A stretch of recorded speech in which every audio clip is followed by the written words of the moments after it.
हरियाणा सरकार ने सेना और अर्धसैनिक बलों से सेवानिवृत्त जवानों के लिए एक नई पहल की है, जिसके तहत उन्हें सरकारी और निजी क्षेत्रों में रोजगार दिलवाने के उद्देश्य से प्रशिक्षण दिया जाएगा।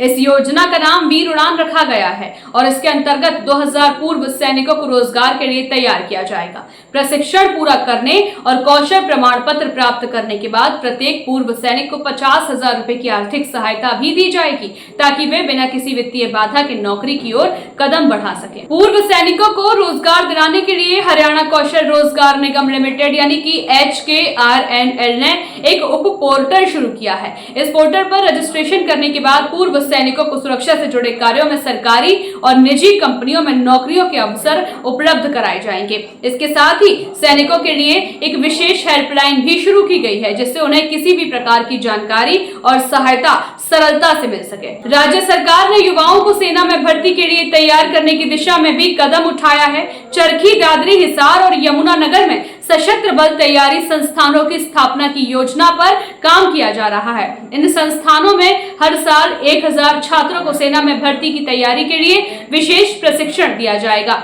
रेवाड़ी में एक सैनिक संग्रहालय भी बनाया जाएगा, जो देश में सेवा योगदान देने वाले सैनिकों की स्मृतियों को संरक्षित करेगा। इसके अतिरिक्त शहीद सैनिकों और अर्धसैनिक बलों के जवानों के बच्चों को शिक्षा में सहायता देने के लिए छात्रवृत्ति योजना शुरू की गई है। इसके तहत 6ठी से 12वीं कक्षा तक पढ़ने वाले बच्चों को 60,000 रुपए सालाना, डिप्लोमा या स्नातक कर रहे छात्रों को 72,000 रुपए, स्नातकोत्तर विद्यार्थियों को 96,000 रुपए प्रति वर्ष दिए जाएंगे। पुलिस कांस्टेबल की नई भर्ती में अग्निवीरों को 20% आरक्षण मिलेगा। इसके अलावा द्वितीय श्रेणी पदों में 1% और तृतीय श्रेणी पदों में 5% हॉरिजॉन्टल आरक्षण का प्रावधान किया गया है। आवेदन करने के लिए ऊपरी आयु सीमा में 3 वर्ष की छूट भी दी जाएगी, जबकि पहले बैच के अग्निवीरों को यह छूट 5 वर्ष तक मिलेगी। तृतीय श्रेणी पदों के लिए अग्निवीरों को सामान्य पात्रता परीक्षा यानी कि CET से भी मुक्त रखा जाएगा।